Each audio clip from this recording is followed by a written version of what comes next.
Bruno Puelles tiene muchas facetas. Una importante es la de escritor. Yo escribo ciencia ficción, fantasía, he escrito un poco de terror, pero también escribo narrativa, o sea que realmente dentro de escritor también tengo muchas pequeñas facetas.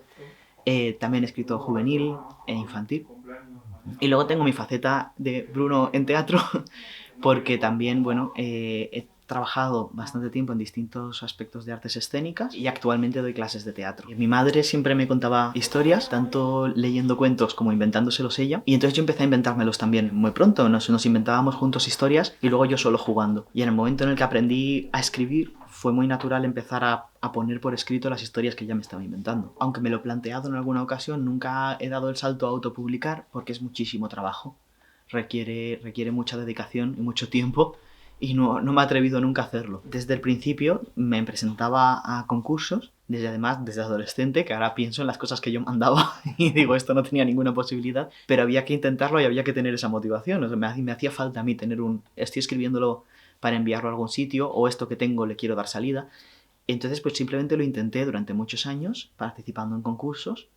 Muchos años, quiero decir muchísimos años, hasta que al final en uno pues no gané, pero me dijeron que estaban interesados en publicarlo, y a partir de ahí ya básicamente siguiendo con el mismo modus operandi de ir escribiendo y escribiendo y escribiendo y llamando a puertas y mandando a sitios y siendo incansable en ese sentido, porque es verdad que es un trayecto muy largo. Creo que el momento de mandarlo a una editorial lo que importa más es el manuscrito. Creo que si la historia convence o no convence es lo determinante. Porque si la historia no convence, por mucho que tengas muchos premios o que seas un autor, bueno, salvo que me digas que eres un superventas con una carrera larguísima, que en ese caso también es más probable que tu historia convenzca porque tienes esa experiencia, ¿no? Pero bueno, acá a lo que voy, que lo más importante es la historia, creo que yo, lo que estés mandando, lo pulido que esté, lo convincente que sea y lo que consiga entusiasmar al editor. Creo que en ese sentido los premios o el haber quedado finalista en algunos, como es mi caso, no es lo determinante. Creo que tengo muchas influencias que están todas mezcladas de alguna forma en mi cabeza. Empecé a escribir teatro porque empecé a leer teatro por lecturas obligatorias del instituto.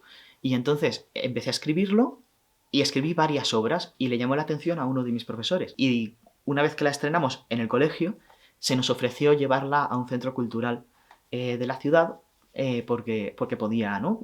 Vieron que aquello pues, estaba bien, había quedado simpático e interesante y tal, y lo llevamos. Pues yo recomendaría hacer teatro, aunque sea de forma aficionada, casi a cualquiera, porque creo que también ayuda a tener más facilidad a la hora de hablar con otras personas o de exponer una idea, y eso es algo que casi en cualquier trabajo o en cualquier situación te va a servir. Y fíjate que diría antes ver teatro que leer teatro, porque creo que son dos cosas totalmente distintas. O sea, el teatro, casi todo, no todo el teatro, pero casi todo el teatro que está escrito está hecho para el escenario. Y hay una diferencia enorme entre el teatro en el texto y el teatro en escena. Durante todo lo que ha pasado, el confinamiento y todo esto, que tuve que prescindir de la de teatro porque no podíamos reunirnos para hacer los ensayos, lo eché muchísimo de menos. Creo que sin esa parte, mi vida como escritor sería muy solitaria. Y que ese contacto con la gente y ese constante estado de creación, que es el teatro, que es trabajar en teatro, incluso en las clases, porque al final trabajo con gente muy distinta, de muchas edades distintas también. Yo doy a niños y adultos, con gente con trasfondos y con historias personales distintas, y las que ellos ponen en escena son también muy diversas. Y todo eso me da a mí, me ofrece un pozo creativo enorme y muchísima inspiración, ¿no? Entonces yo creo que se complementan muy bien. Así que si tengo que elegir favorito, probablemente diría que mi faceta escritora, pero creo que una se complementa a la otra. Ronda rápida de preguntas típicas. Se hace porque su técnica y sus intereses y las historias que cuenta van cambiando. Planifico todo. De hecho, no empiezo a escribir normalmente hasta que no tengo una escaleta, normalmente muy detallada. Eso sí, cuando a veces estás escribiendo y la historia te lleva por otro lado o te das cuenta de algo de la escaleta que no funciona, yo pienso que hay que cambiarlo. O sea, no hay que ser inflexible tampoco. Que yo recuerde, no. Que yo recuerde, nunca me he autocensurado.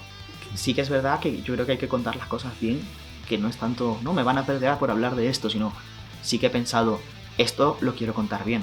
A lo mejor me apedrean si lo cuento mal y entonces lo harán con razón, porque es parte de mi trabajo también documentarme y que la historia sea verosímil y que esté bien escrita. Parte de que esté bien escrita es que las cosas que aparecen estén bien contadas.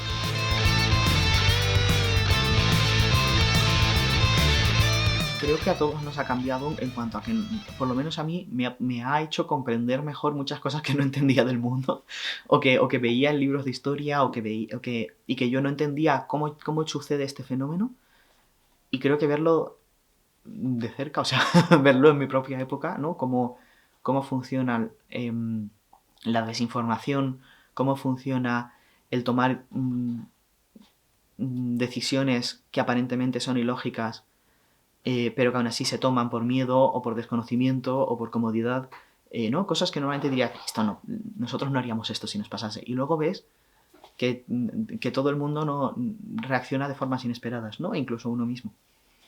Y cómo eso se puede utilizar a veces para mal. Quiero decir, como hay personas que se aprovechan de esas circunstancias. Todo esto que a lo mejor para mí estaba más en la ficción porque en la experiencia vital que tenía yo no se habían dado de forma cercana a mí este tipo de situaciones, sí que ha hecho que yo entienda mejor estas, y creo que entonces también va a hacer que de una forma u otra las refleje de una forma distinta en la ficción a como lo hacía antes. Esta madrugada han aterrizado 3 naves de procedencia extraterrestre en diferentes puntos del planeta. Siempre cuando a veces me preguntan, ¿no?, ¿cuál es lo que más te gusta? ¿Cuál recomendarías de las tuyas? Yo siempre digo la última, la última siempre es la mejor, porque noto precisamente ese cambio, ¿no? A lo mejor puede ser que nosotros lo notemos más que desde fuera, o que lo veamos de una forma más crítica y por eso, pero sí la noto. Y Simbiosis concretamente es una novela que me gusta mucho. Yo creo que incluso entre las novelas propias tenemos favoritos, ¿no? O sea, a mí personalmente esta me gusta más, o esta... y Simbiosis es una de mis favoritas. Una noticia que conmueve al mundo entero. El secuestro de una menor no simbionte. Para mí la ciencia ficción es precisamente eso, es una forma de plantearnos cómo va a ser el futuro, pero siempre en relación al presente. Es decir, me parece que la ciencia ficción muestra, si seguimos haciendo lo que estamos haciendo ahora, qué es lo peor que podría pasar. Pero también muestra, para llegar a este otro futuro que a lo mejor es el deseable, qué es lo que tendríamos que cambiar ahora. O sea, qué sería distinto en ese futuro. Y ambas vías, digamos, son al final una forma de imaginar ese futuro con la idea de que afecte a nuestro presente. Ahora mismo estamos en un momento en el que tú empiezas a escribir ciencia ficción y a lo mejor para cuando lo has publicado es contemporánea costumbrista o es histórica, como en mi caso, que es como pasó en 2020, o sea, ahora hace 2 años. pero porque ya vivimos en muchos aspectos con cosas que antes eran ciencia ficción, ¿no? También creo que hay una enorme influencia del audiovisual, y que por lo menos ahora o hasta hace unos años ha habido muchas series de ciencia ficción que han estado de moda y que mucha gente que no necesariamente se hubieran definido a lo mejor como consumidores del género ciencia ficción, las han disfrutado.